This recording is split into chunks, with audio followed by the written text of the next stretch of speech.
प्यारे छात्र छात्राओं, कोरोना महामारी के को देखते हुए एवीएन स्कूल ने अब ऑनलाइन कक्षा स्टार्ट करने का निर्णय लिया है। अब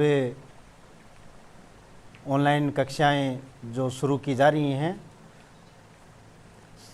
सभी बच्चे ऑनलाइन शिक्षा लें। और मैं आज संस्कृत व्याकरण अभी आपको पढ़ा रहा हूँ, जिसमें सभी बच्चों को लिखना है और याद करना है, वीडियो को पूरा देखना है। और जो ही आप इनको पूर्ण रूप से लिख लें, उसके बाद में आप कॉपी जांच करवाएंगे, जो आपको बता दिया जाएगा। अभी अपना पहला टॉपिक है, अब संस्कृत व्याकरण है, जिसके अंदर मैं बेसिक आपको पढ़ा रहा हूँ, वो कृपया ध्यान से देखना है और समझना है। अगर नहीं समझ में आए तो कमेंट में लिखना है कि मेरे समझ में नहीं आया है, तो उसका एक बार पुनः आपको बता दिया जाएगा। तो अभी शुरू कर रहा हूँ मैं संस्कृत का जो मेन टॉपिक है। तो प्रश्न लिखा रहा हूँ मैं। 1 नंबर क्वेश्चन है, संस्कृत में वचन कितने प्रकार के होते हैं?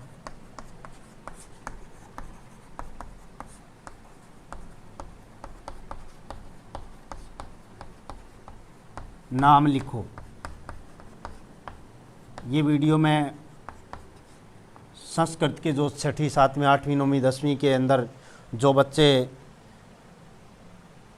हैं, वो उन बच्चों के लिए बना रहा हूँ कि उनका जो कोरोना महामारी के कारण जो 3 महीना अभी घर बैठे हैं, तो उनके लिए पुनः याद दिलाने के लिए मैं ये वीडियो बना रहा हूँ। इसको सभी कक्षा 6 से लेकर 10 तक के बच्चे हैं वो देखें। इसका उत्तर है, संस्कृत में वचन 3 प्रकार के होते हैं।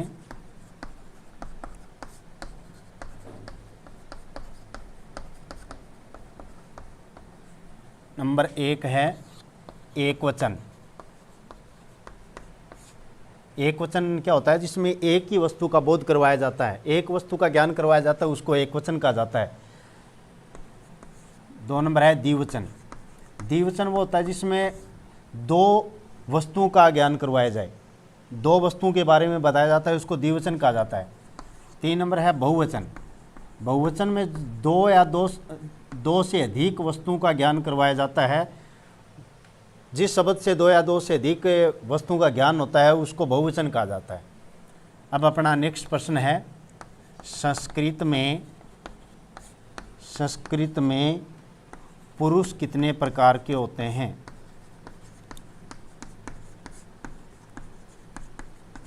प्रकार के होते हैं। इंग्लिश में भी पुरुष होते हैं, जैसे 3 पुरुष होते हैं, उसमें भी इसमें भी 3 पुरुष होते हैं। नाम लिखो। पुरुष है वो धातु रूप लिखने में बहुत ही महत्वपूर्ण होंगे। धातु रूप में पुरुष होते हैं, जैसे प्रथम पुरुष, मध्यम पुरुष, उत्तम पुरुष, ये 3 पुरुष हैं। जिसका उत्तर है, संस्कृत में 3 पुरुष होते हैं।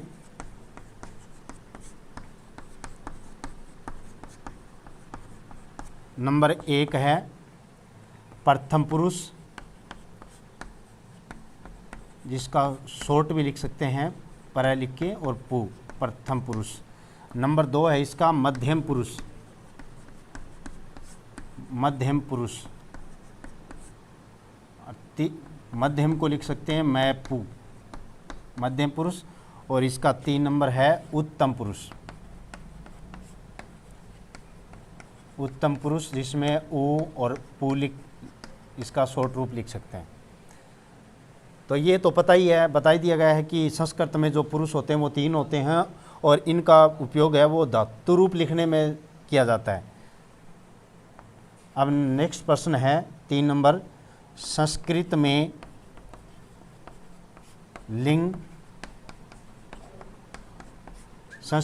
लिंग कितने प्रकार के होते हैं?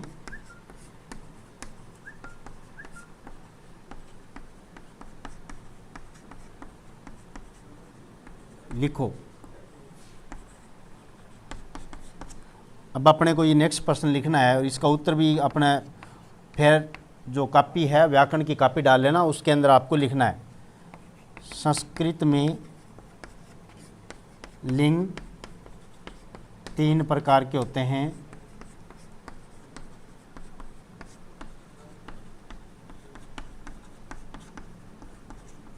नंबर 1 है पुल्लिंग, पुरुष जाति का बोध कराया जाता है, उसको पुल्लिंग कहा जाता है। 2 नंबर है स्त्रीलिंग, स्त्रीलिंग वो होता है जिसमें स्त्री जाति का बोध करवाया जाता है।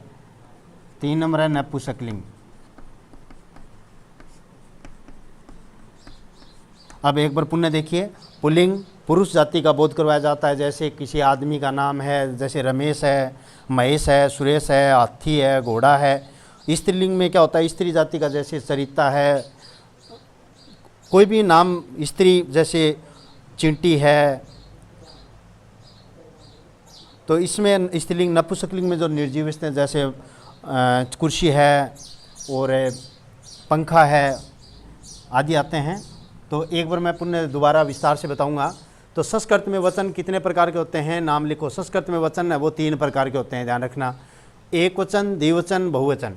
अब संस्कृत में पुरुष कितने प्रकार के होते हैं, नाम लिखो। संस्कृत में 3 पुरुष होते हैं, प्रथम पुरुष, मध्यम पुरुष और उत्तम पुरुष।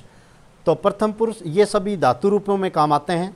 संस्कृत में लिंग कितने प्रकार के होते हैं, संस्कृत में लिंग 3 प्रकार के होते हैं, ये भी धातु रूप में काम आते हैं, जैसे पुल्लिंग, स्त्रीलिंग, नपुंसकलिंग।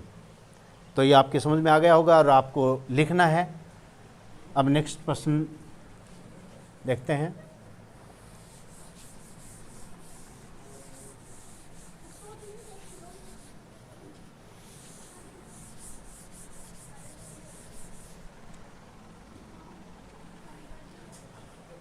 अब 4 नंबर क्वेश्चन है, संस्कृत में लकार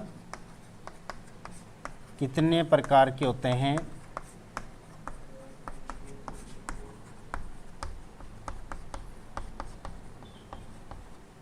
लिखो। अब संस्कृत में लकार, ये भी धातु रूप लिखने के लिए, जैसे लकार मिस होता है काल। काल संस्कृत में 5 प्रकार के होते हैं, जिसके नाम हैं, अब लिखता हूँ पहले। संस्कृत में लकार 5 प्रकार के होते हैं। इंग्लिश में इसमें टेंस बोला जाता है, उसको काल, इसको लकार। संस्कृत में लकार 5 प्रकार के होते हैं।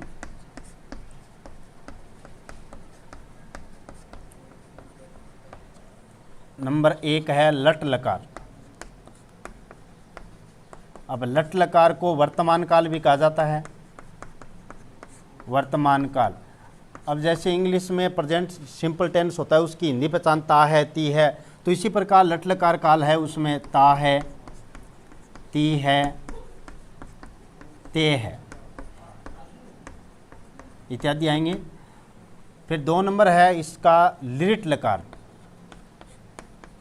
लिट लकार में होता है भविष्य काल, जो भविष्य की बात बताता है वो है भविष्य काल, जो आगे आने वाले समय की बात बताए वो भविष्य काल है। इसका है गा गी गे, गा गी गे। आगे भविष्य में जो भी काम बताया जाता है, जैसे मैं आगे पढ़ लिख कर अध्यापक बनूंगा, इस प्रकार से आगे की जो बातें बताए। 3 नंबर है लोट लकार। लोट लकार काल है वो है आज्ञार्थक, किसी को आज्ञा देनी हो, आज्ञार्थक है ये, आज्ञा देनी हो, जैसे पढ़ो, खेलो, आओ जाओ, इस प्रकार से आज्ञा देनी हो तो उसके लिए इस काल का प्रयोग किया जाता है। किसी वाक्य में अगर आज्ञा दी जा रही हो तो इस लकार का प्रयोग करना है।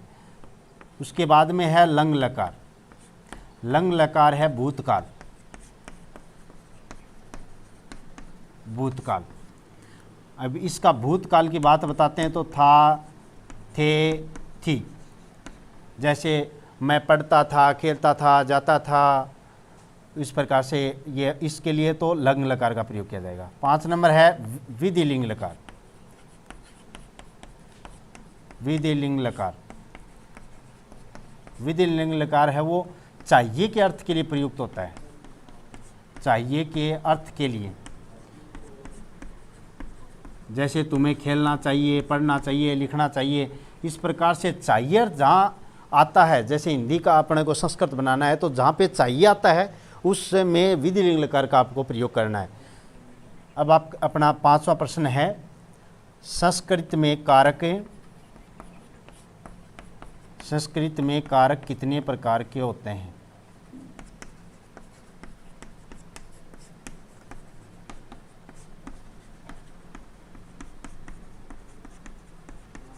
लिखो।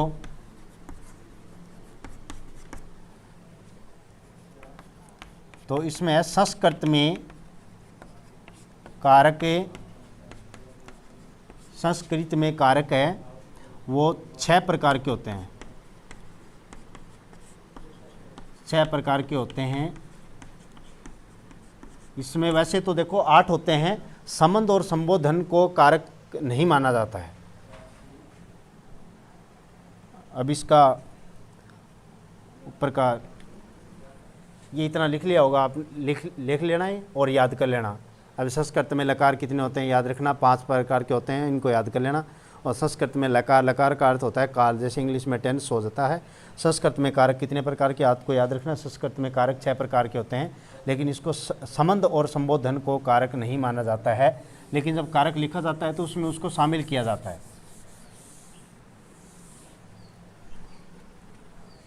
अब है पहली विभक्ति, फिर कारक, और उसके बाद में है इसका आता है चिन्ह। तो प्रथमा विभक्ति, द्वितीया, तृतीया, चतुर्थी, पंचमी, षष्ठी,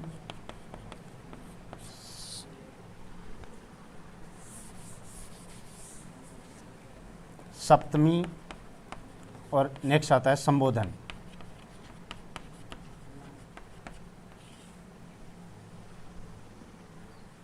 इसमें पहला है कर्ता, कर्ता का चिन्ह होता है ने, कर्म को, करण से द्वारा, संप्रदान के लिए, अपादान से अलग, संबंध का की के,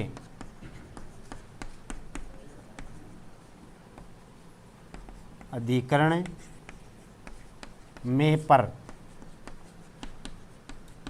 संबोधन हे अरे ओ। ये कारक सबसे पहले होता है कि कारक क्या काम आते हैं। कारक है जब भी आप हिंदी अनुवाद करते हैं उसके अंदर जब उसका जैसे कोई राम आता है, जैसे रामह आ गया, रामह आ गया तो रामह इसका को बोलें, क्या बोलें, के लिए बोलें, क्या आएगा। तो इसमें सबसे पहले ये देखना है कि ये राम है वो कौन सा विभक्ति का है और कौन से वचन का है। तो इसमें प्रथमा एक वचन है तो उसी के अनुसार प्रथमा एक वचन, प्रथमा आ गया तो प्रथमा का चिन्ह होता है ने, जैसे इसमें बोलना पड़ेगा राम ने। तो इसमें जो हिंदी अनुवाद करेंगे उसमें ये काम आते हैं। तो आपको ये वीडियो पूरी देखनी है और सभी बच्चों को याद भी करना है। तो आप सभी छात्र छात्राएं, मैं आशा करता हूं कि पढ़ेंगे और इसमें बहुत आपको लाभ होगा।